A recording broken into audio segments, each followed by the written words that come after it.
right, one of the most common basic core exercises we can do that is a static exercise is a plank. Everyone knows a plank.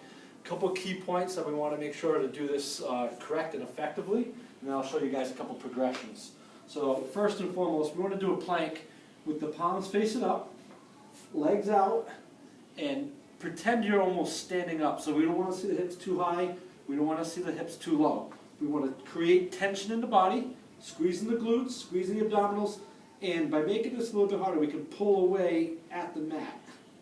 A nice alternative is to take a band, a small band, you can use anything, and grab that, and then from this position, we're just externally rotating the shoulders, and you're going to feel that a lot more up in the upper body as you do that. Additionally, if we place a ball between the knees, we squeeze that ball nice and tight, we pull away, and now in addition to the core, in addition to the shoulders, now we're getting a little bit of adductor work as well. Also, when you're doing a plank, just watch your feet. Make sure your feet are not reaching back, but make sure they're about perpendicular to the ground. Okay? So again, straight body, squeeze a lot of tension into the glutes.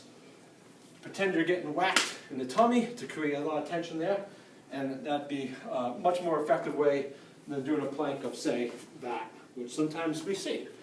All right, another progression from a plank is simply using a stability ball.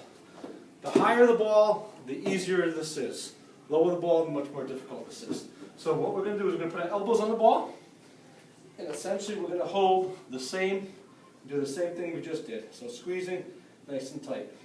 To go from a static to a more dynamic movement is we're going to hold the body still, and we're just going to rotate one way, say 30 seconds, 20 seconds, whatever you're doing to feel that. Then the opposite way, counterclockwise, or even forward and back.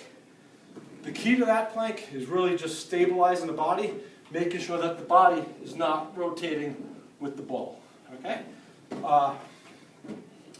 I really like doing those planks. All right. Next one is we can do this in a high plank position or a low plank position. I'm going to do this in a high plank position for now. We're just going to bring one arm out, bring it back down, bring the other arm out, bring it back down. All right? When you're doing that, try not to rotate the hips as you reach out. In addition, we can then lift one leg up, squeeze the glute, hold for a couple seconds, rotate, switch the other leg, and then lastly on this plank progression, we can bring both sides up, making sure your hips, again, are not rotating, and then from that position you can alternate sides. One key thing I feel when a client first starts doing the plank, everyone wants to hold it for a long time, but if your core is rather weak, certainly hold for, say, 20 seconds. Take a 10-second rest, go back down for another 20 seconds, another 10-second rest, 20 more seconds. You built a minute of time without holding for that minute, and that's equally as effective of just holding that straight throughout.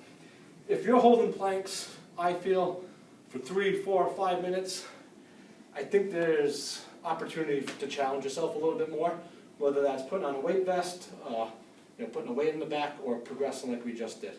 So there are literally dozens and dozens of plank exercises we can be doing, and that's just a little intro.